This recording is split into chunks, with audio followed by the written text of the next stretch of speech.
एक महापुरुष जो पूरे विश्व को सच्चा ज्ञान देगा, सारा संसार उसका आदर करेगा, वो प्रगट हो चुका है। अब आपको उनकी शब्दों में सुनाऊंगा, अच्छा लगेगा। देखिए, जय गुरुदेव की अमर वाणी, भाग 2। और ये कहाँ से छपी है देखिएगा। ये है श्री तुलसीदास जी, अब ते चले गए जहाँ न जाना था। जय गुरुदेव की अमर वाणी, शाकाहारी सदाचारी बाल संघ से संकलित, प्रकाशक दिव्या शर्मा, 88 साकेत कॉलोनी, मथुरा, उत्तर प्रदेश। और मूल्य इतने, मुद्रक है अर्जेंट प्रिंटर्स, पुराना बस स्टैंड, मथुरा, उत्तर प्रदेश। ये है वो महापुरुष। अब इसके चेले क्या कहते हैं, विश्व को शांति अभी नीचे मिलेगी। जब तक ये यहाँ रहे दूना नाश हो गया विश्व का, शांति नाम की चीज नहीं। अब आपको दिखाते हैं, इसके 58 पृष्ठ पर ले चलते हैं। ये 59 पृष्ठ है, 59। और ये 28 अगस्त 1971 को साकारी पत्रिका में छपया। उस दिन इसने बोली है वाणी, क्या कहा है, उस महापुरुष का जन्म भारतवर्ष के एक छोटे से गांव में हो चुका है और वह व्यक्ति मानव इतिहास का सबसे महत्वपूर्ण व्यक्ति बनेगा।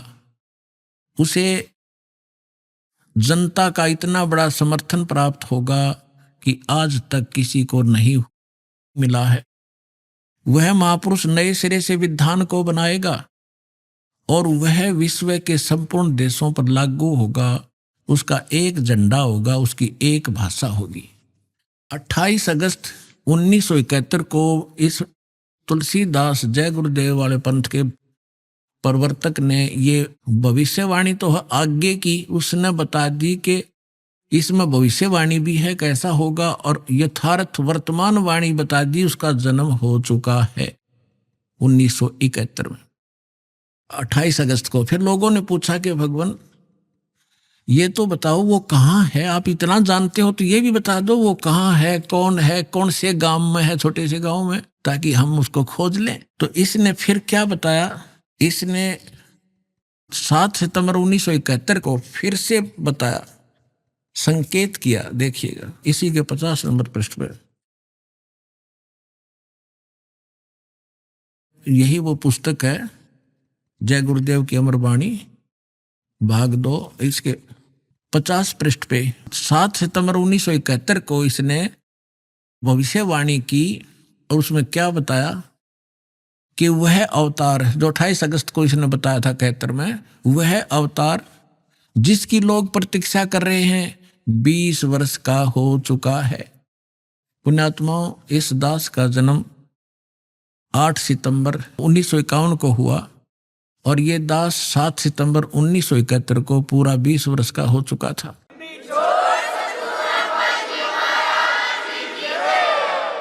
ये देखिएगा, वह अवतार जिसकी लोग प्रतीक्षा कर रहे हैं वो 20 वर्ष का हो चुका है। यदि उसका पता बता दूं तो लोग पीछे पड़ जाएंगे। अभी ऊपर से आदेश बताने के लिए नहीं हो रहा है, मैं समय का इंतजार कर रहा हूं और सभी महात्माओं ने समय का इंतजार किया है। समय आते ही सबको सब कुछ मालूम हो जाएगा। ये 7 सितंबर 1971 को उसने भविष्यवाणी की। इस दास ने 2012 में एक, जैसा कि मीडिया उनके भी प्रवचन लिए और हमारे भी लिए, दास ने इस वाणी को पढ़कर एक सत्संग किया था कि यदि इस तुलसीदास जी की आज बैटरी चार्ज हो, 1971 में इसकी बैटरी चार्ज थी, इसकी दिव्य दृष्टि काम कर रही थी, पुण्य इसके पास बहुत से ढेर सारे थे, इसने उनका नाश कर लिया गलत साधना करके। जैसे इन्वर्टर की बैटरी में पहले से संग्रह की हुई एनर्जी जब तक चलेगी वो चलेगी, यदि चार्जर नहीं लग रहा तो भी चलेगी, लेकिन वो एकदम खत्म होगी यदि चार्जर फेर नहीं लगाता, यानी सत साधना नहीं की। यही दशा इस महापुरुष की हुई। ये पुण्यात्मा था, इसने 1971 में इसकी दूरदृष्टि काम करे थी। इसने बिन की बिन बता दी कि वो उस महापुरुष, उसका जन्म हो चुका है और 7 सितंबर 1971 को 20 वर्ष का हो चुका है। लेकिन दास ने कहा कि यदि आज इसकी दिव्य दृष्टि काम करती है तो तुलसीदास जी बता दे अपने शिष्यों को कि जिसके बारे में मैंने 7 सितंबर 1971 को भविष्यवाणी की थी, वो बरुआला में आ रहा है, चले जाओ।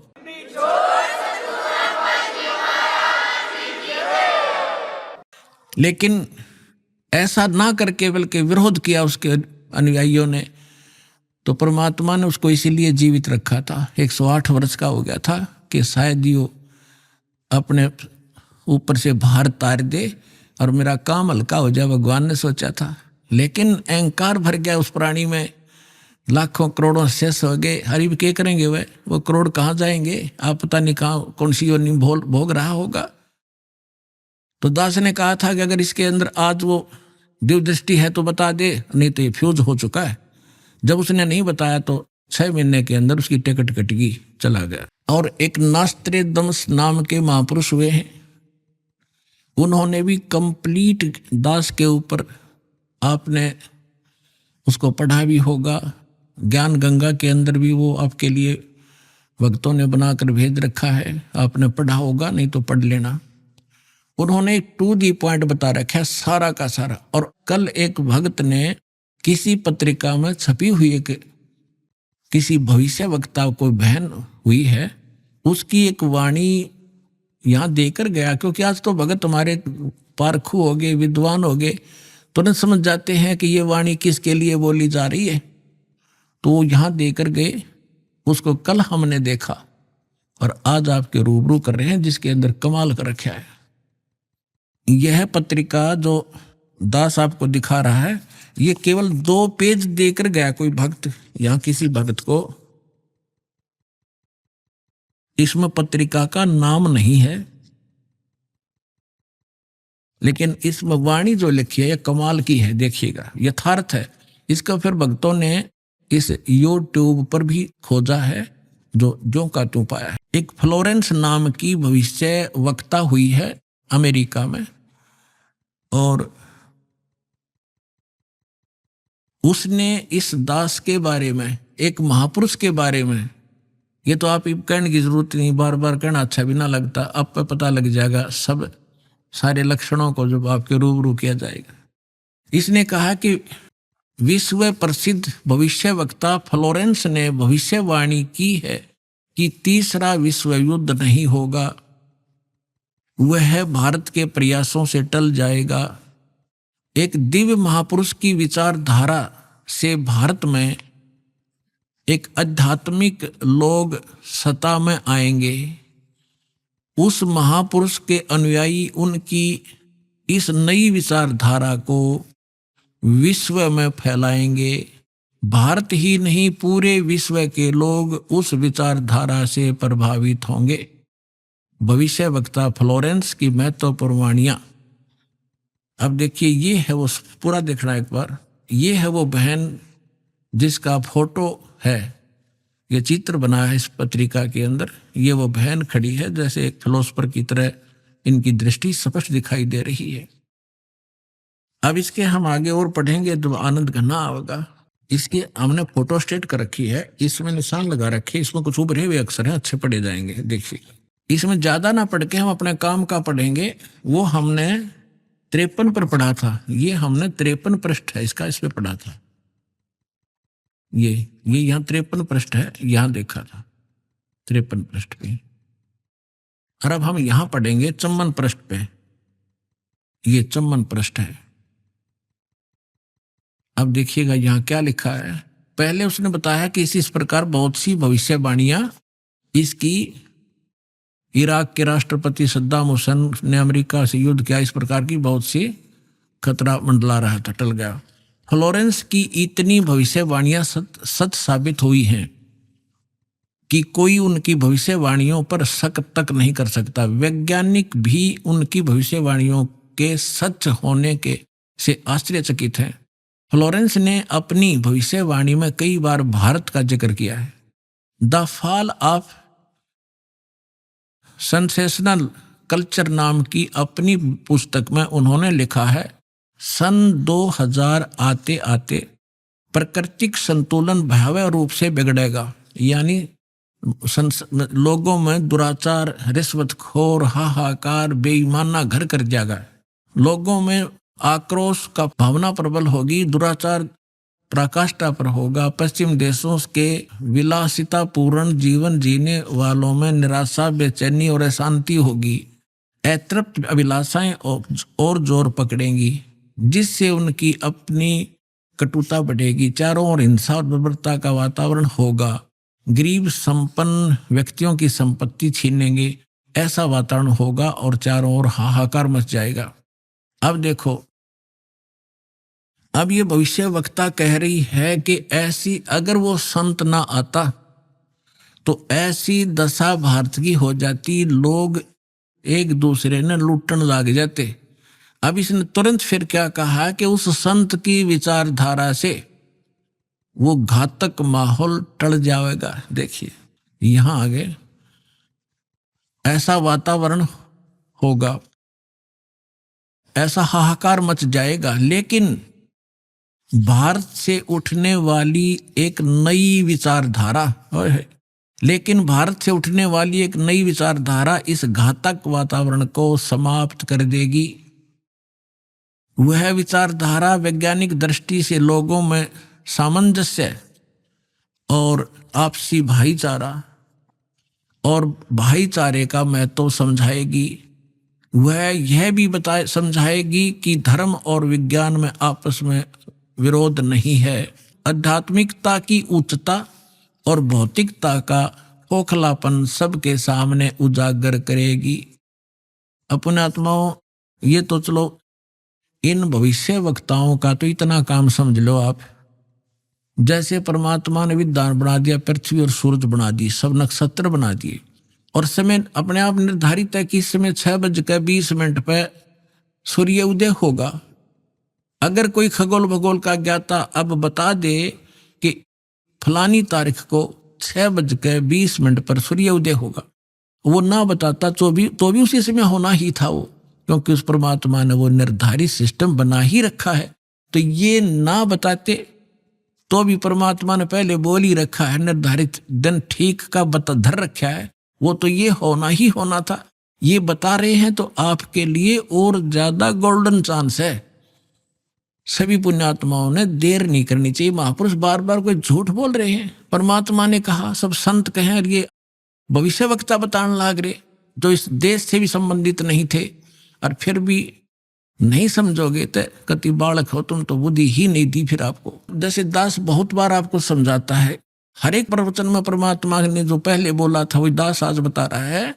और अभी भी बहुत से मेरे अधिकतर जितने भी प्रवचन होते हैं इसी आधार पर होते हैं कि आप क्या कर रहे हो। आप यहाँ अरबपति बन गए, खरबपति बन गए, दुनिया न लूट लूट के, और वो सारा छोड़कर चले गए। सर्व सोने की लंका थी वह रावण से रणधीरम, एक पलक में राज विराजी जम के पड़े जंजीरम। चक्रवर्ती राजा था, सारी पृथ्वी पर शासन करे था, चूहा बनकर एक बिल खोद कर रह रहा है। खा कहिए कहते राम रटत निर्धन भला, टूटी घर की छान व सुंदर महल किस काम के, जा भक्ति नहीं भगवान। तो यहाँ ये बताना चाह रहे हैं, ये माइन बहन ने बताया है कि वो संत की विचारधारा से आध्यात्मिकता की उच्चता और इस भौतिकवाद का खोखलापन उजागर होगा। ये हो रहा है आपके सामने, और सबकी आत्मा मान रही इस बात को, सचमुच ऐसा है। देखिए ये कह रहे हैं कि आध्यात्मिकता की उच्चता और भौतिकता का खोखलापन सबके सामने उजागर करेगी। मध्य वर्ग उस विचारधारा से बहुत प्रभावित होगा। आप जितने यहाँ रहे हो बिल्कुल मीडियम वर्ग के बच्चे हो सारे, बिल्कुल। और देखो कैसे आप उमड़ उमड़ करा रहे हो, कैसे मान रहे हो दास ने जो बोल दिया फाइनल है, ना किसी को लेना है ना देना है। विवाह एक सिंपल वे से करना है। हम विवाह के ऊपर इतना खर्चा कर देते हैं, फिर आगे सूचक बात पता नहीं कितने कुबाड़ हमने सर पर रख लिए। जब ब्रह्मा विष्णु महेश का ब्याह किया था दुर्गा ने, ना कोई भाती था ना बराती था, ना कोई जलेबी तारे था, ना कोई डीजे बजानिया था। उठाकर कह दिया, ले भाई ब्रह्मा या तेरी पत्नी सावित्री अपना घर बसा बेटा। लक्ष्मी दे दी विष्णु को, ले बेटा या तेरी पत्नी जाओ अपना घर बसाओ। और शंकर जी को पार्वती दे दी, जाओ भाई हो गया ब्याह। और ये बाकी बकवाद तो बेमतलब की है जो हम किया करते थे, अपने सिर पर बोझ धर लिया सारा जीवन इन बकवादों के लिए, जोड़े जाते लुटे जाते ये फूक जाते। अब देखिएगा, मध्य वर्ग उस विचारधारा से बहुत प्रभावित होगा। यह वर्ग समाज के सभी वर्गों को अच्छे समाज के निर्माण के लिए उत्प्रेरित करेगा। यह विचारधारा पूरे विश्व में चमत्कारी परिवर्तन लाएगी। मुझे अपनी छठी अतीन्द्रिय शक्ति से ये एहसास हो रहा है कि इस विचारधारा को जन्म देने वाला एक महान संत भारत में जन्म ले चुका है।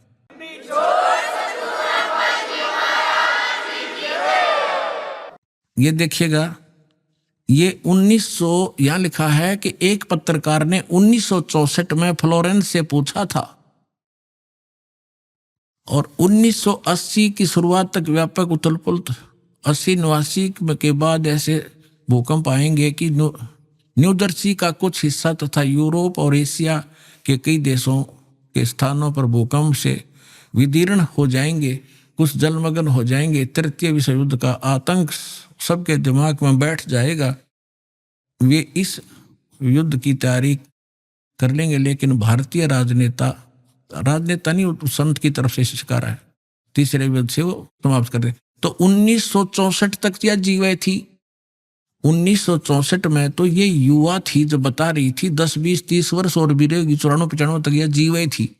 तो इसने उस समय बता दिया था, 1964 में भी इसने बता दिया था कि उसका जन्म हो चुका है। और उसको दृष्टि आगे की जो वर्तमान का जो दास की स्थिति थी अब की है वो भी दिखाई देती। देखिएगा, मुझे अपनी छठी अंतीन्द्रिय यानी अंदर के आभास से उस शक्ति से ये एहसास हो रहा है कि इस विचारधारा को जन्म देने वाला वह महान संत भारत में जन्म ले चुका है। उस संत के ओजस्वी व्यक्तित्व का प्रभाव सबको चमत्कृत करेगा।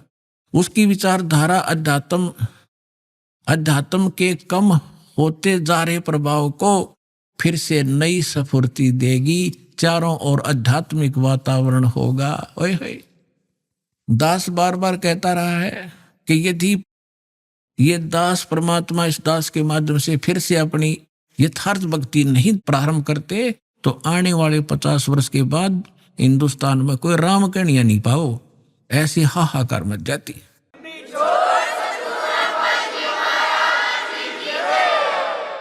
तो इसमें यही कहा है कि वो फिर गिरते हुए अध्यात्म सत्र को फिर से उभारेगा, इसका ये भावार्थ है।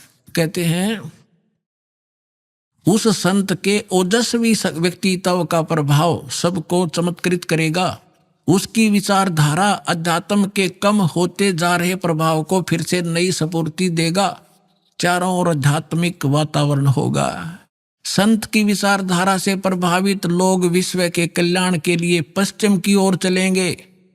धीरे धीरे एशिया, यूरोप, अमेरिका पर पूरी तरह छा जाएंगे। उस संत की विचारधारा से पूरा विश्व प्रभावित होगा, उनके चरण चिन्हों पर चलेगा। पश्चिमी देश के लोग, अमेरिका, इंग्लैंड आदि, उन्हें ईसा, मुसलमान उन्हें एक सच्चा रहनुमा और एशिया के लोग उन्हें भगवान का अवतार मानेंगे। उस महासंत की विचारधारा से बौद्धिक क्रांति आएगी। बौद्धिक माने अच्छी बुद्धिमान लोग उसके साथ होंगे। देखो, बुद्धिजीवियों की मान्यताएं बदलेंगी। जो ये अंग्रेज पाके बैठे बड़े बड़े अफसर कहते हैं, नवी सोचने पर विवश होना पड़ेगा कि तुम कर क्या रहे हो, करना क्या चाहिए था। बुद्धिजीवियों की मान्यताएं बदलेंगी, उनमें ईश्वर के प्रति श्रद्धा और विश्वास की कोपलें फूटेंगी। फ्लोरेंस के अनुसार वह संत भारत में जन्म ले चुके हैं। वह इस संत से काफी प्रभावित थी। अपनी एक दूसरी पुस्तक golden light of new era में भी उन्होंने लिखा है कि जब मैं ध्यान लगाती हूं तो अक्सर एक संत को देखती हूं, गौर वर्ण के यानी गोरे वर्ण के। उस संत के ललाट पर गजब के तेज होता है। उनके ललाट पर आकाश से एक नक्षत्र के प्रकाश की किरणें निरंतर बरसती रहती है। अपने आत्माओं, आप देखिएगा, ये इस तरह आती है ये जैसे परमात्मा बैठे हैं सतलोक में, वहां से इस दास के ऊपर ये ऐसी अपनी किरण